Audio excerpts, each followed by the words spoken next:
Said Zach. That's a tough one to follow. From my vantage point, you guys are just two amazing brothers. Your relationship, your whole family. And before I begin, I wanted to just congratulate Gio's parents, George and Linda Harris, who just celebrated their 38th wedding anniversary just last week. So congratulations. You guys are a model of marriage, that is for sure. Megan, you look so beautiful tonight. Gio, it's nice to see you out of your golf clothes. When I first met Gio, my junior year of high school, he was the new guy on campus after transferring between schools. I was told he was this hot-shot hockey player joining the team, so I knew I had to introduce myself when I had the chance. I stopped him in the hallway, and I can still picture it to this day. He was wearing one of those short-sleeve button-down shirts like he was a science teacher.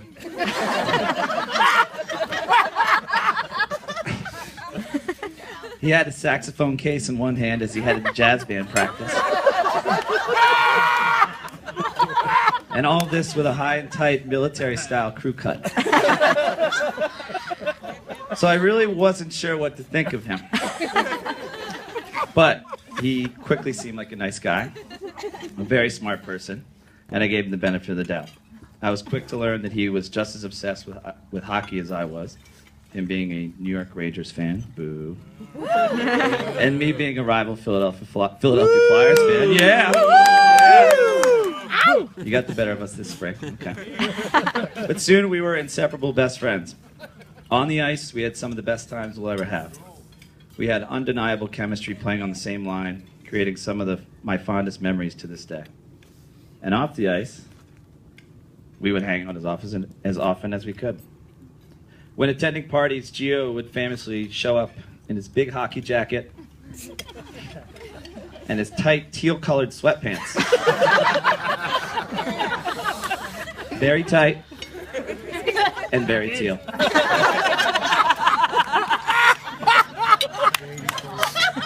Attending a prep school party in anything other than khakis, jeans, or corduroys was a bold move back then. But I actually think Gio liked the attention. Despite the fashion sense, though, Gio made friends quickly. His great personality and his amazing sense of humor was evident, and soon everybody wanted to be around him all the time. He started bringing his guitar to parties. That was like his little party trick. Cheater. And everyone would just gather around as he stormed through a set of Dave Matthews Band songs, which you've probably already heard like 6 tonight. So. But not performed by Gio. We ended up as roommates and teammates for 2 years at the University of Delaware before we eventually graduated and started our careers on opposite coasts. One summer, about 7 years ago, I was visiting Gio out in Newport Beach, and he made a mention of this girl that he deemed was his Weaver. Yeah! Now, for those who don't know, I'm referring to a Dream Weaver, which is based on the hit single by Gary Wright in 1976, but more importantly, was referenced in Wayne's World. So this was a big deal, because, you know, a Weaver from afar, when you don't know, you know, the girl, that's a challenge. Gio actually, he knew Megan, so that was actually kind of an advantage. So I asked him about her, and he said how pretty she was, how funny and silly she could be. She was very hardworking, she was doing very well with her job. And then he told me all these things he needed to do to win her over. And I remember thinking, good luck with that.